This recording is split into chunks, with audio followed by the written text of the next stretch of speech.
ও বন্ধু লাল গোলাপি কই রইলা রে। নুনদা এটা কাঁচে আছে নাকি বে?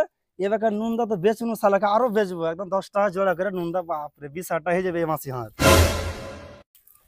হ্যাঁ না বেটি, পরীক্ষা দিয়ে চলে আলি?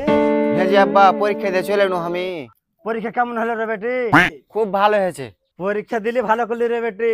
যদি পরীক্ষাতে ফেল হয়ে যাস তাহলে তোর এসে বিয়েটা দিয়ে দিবো। ওকে মাকে তাহলে কে এসেছি না বিয়েটা করতে? কইছি আব্বা তাহলে আমি লাগছে ফেল হয়ে যাবো, পরীক্ষা ভালো হয়নি খো। তাহলে আব্বা একটা কথা কব, হ্যাঁ কি কহ? যখন আর বিয়ে দিয়ে দিব কয়েছে তাহার একটা বয়ফ্রেন্ড আছে। আব্বা আর একটা কথা কব, আমি পরীক্ষা শেষ আর বয়ফ্রেন্ড গেলে 14 ফেব্রুয়ারিতে ঘুরতে যাবো, তুমি কালো তিরপালে রেডি থাকবে। বেটি তুই আমাকে এত বড় কথা কইতে পারলি? তুই বাপের সামনে এত বড় কথা কইতে পারলি? কালো তিরপুল্লে তুই ডাকছিস বেটি? হ্যাঁ 14 ফেব্রুয়ারিতে তো বয়ফ্রেন্ড এলে ঘুরতে যাবি, তো সাহস কত বড় বেটি? কুচা আব্বা তোমার টাকা পাইছি যাবে। ঠিক আছে বেটি, তুই চলে যাবে, টাকাটি হান পাইছি যাবে, তাহলে আমি রেডি থাকবো। তাহলে এই ছ্যাঙাটা দেখতে কেমন? এ শুন শুন খাড়া, তোর পরীক্ষা কেমন হলো বে? তারপর কে ভালো হয়নি কো? ভালো হয়নি? না। চলো বেটা, তোর পরীক্ষা ভালো হয়নি, তা তোর এই সিজন আমি বিয়ে দেবো।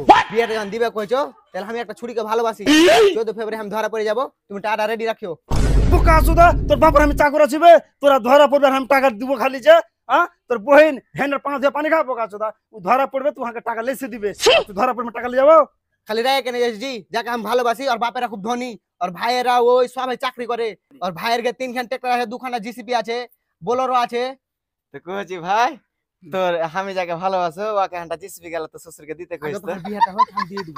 তাড়াতাড়ি ঘরে চল আর শুন, তোরা 14 ফেব্রুয়ারি দিন তোরা 2 ভাই বোন যাবি তো ধরা পড়ে যাবি। আমি রেডি থাকবো কালো তিরপাল নিয়ে, আর গ্রামের 8-10টা লোক নিয়ে চলে আসবো, বুঝতে পারলি? ঠিক আছে, ঘরে শুদ্ধ আরাম করবে, যা সাজতে পরীক্ষা দিয়ে।